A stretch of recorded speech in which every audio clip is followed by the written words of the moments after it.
Bertram Griffin's story began inside Peter's body, where he was the strongest sperm in the testicular boot camp.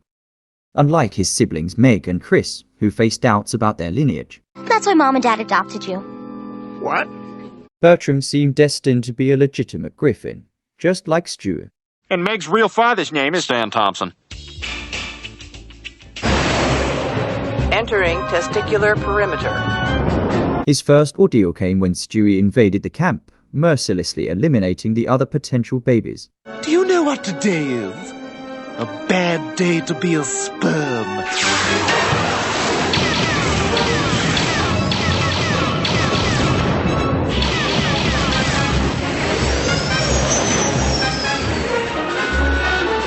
No one could stand against Stewie and his formidable machine. What the deuce? Bertram bravely confronted the invader, leading to a fierce battle.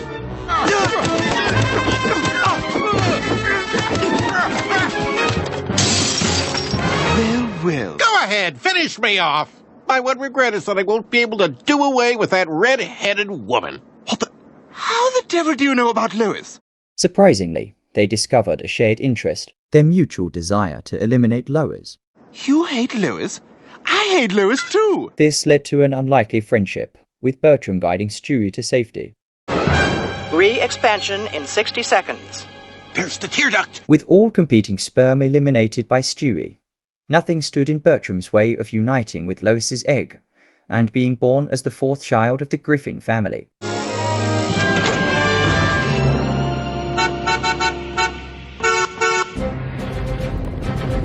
Bring out the Christ child! We want him! Uh-oh. It was a moment reminiscent of the nativity of Jesus, who escaped a massacre and became the Lord of Lords.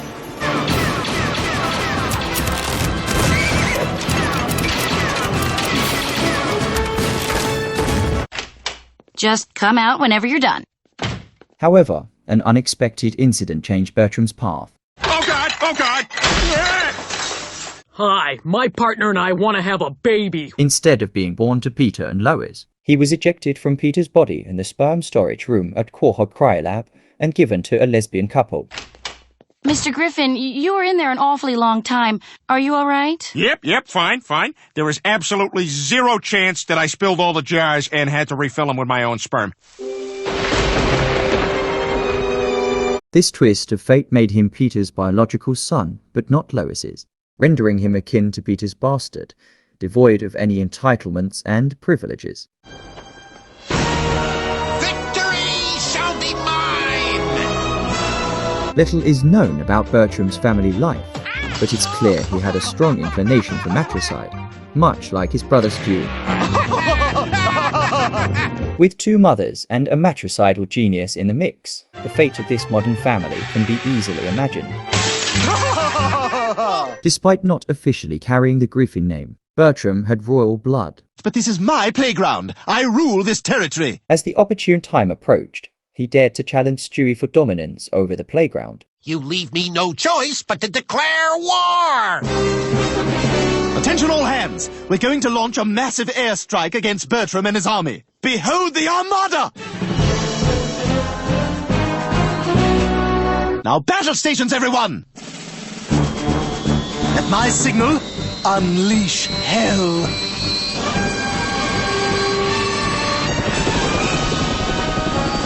The battle was intense and highlighted Bertram's abilities, leadership, and intelligence, equal to Stewart's. Ironically, it revealed that Stewie's genius stemmed from Peter's DNA. The conflict was brutal, resulting in many casualties on both sides.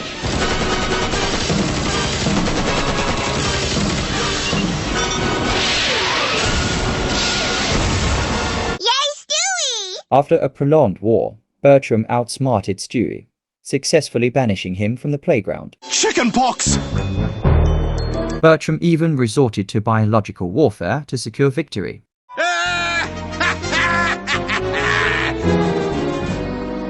With Stewart out of the picture, this whole playground is under my control.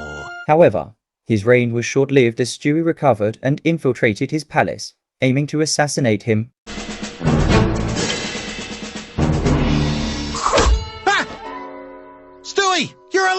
alive! Without the support of his army, Bertram faced Stewie one-on-one.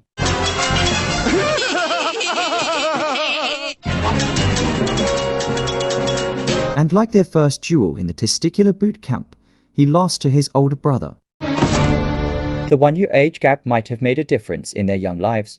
You wouldn't kill me, would you? So here is your plutonium.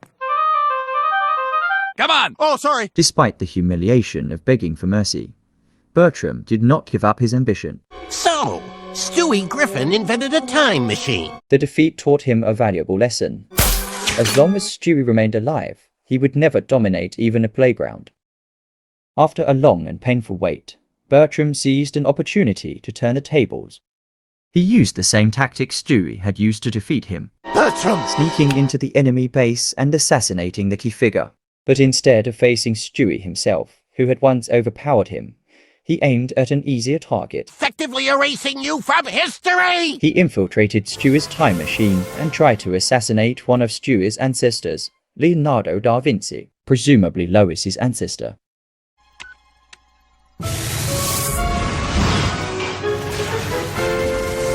If successful, he could eliminate both Stewie and Lois. My God, Da Vinci is your ancestor. But why would Bertram go back this far to get rid of you? Ah, you're forgetting I initially encountered Bertram as a sperm in one of the Fat Man's balls, so he couldn't get rid of the Fat Man or any recent ancestor on my father's side. Who are you, a little lisping baby? You're assassin, you overrated caricaturist! Removing them from the picture might have given him a chance to be recognized as Peter's only legitimate son. Stewie!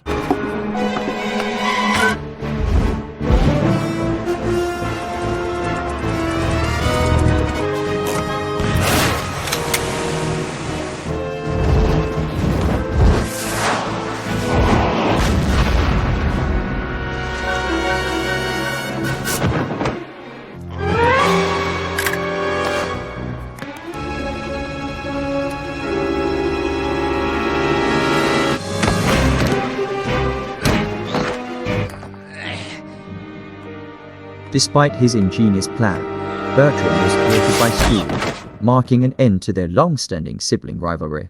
Bertram was a great warrior, leader, inventor, and high-flyer. He displayed his abilities through battles and showcased an indomitable spirit. Although he failed to achieve his desired goals, we will remember his fortitude in challenging formidable opponents for a long time.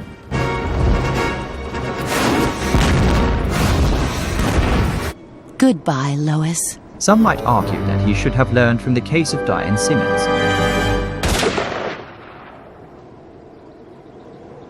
A character of significant value who met her demise while attempting to murder Lois.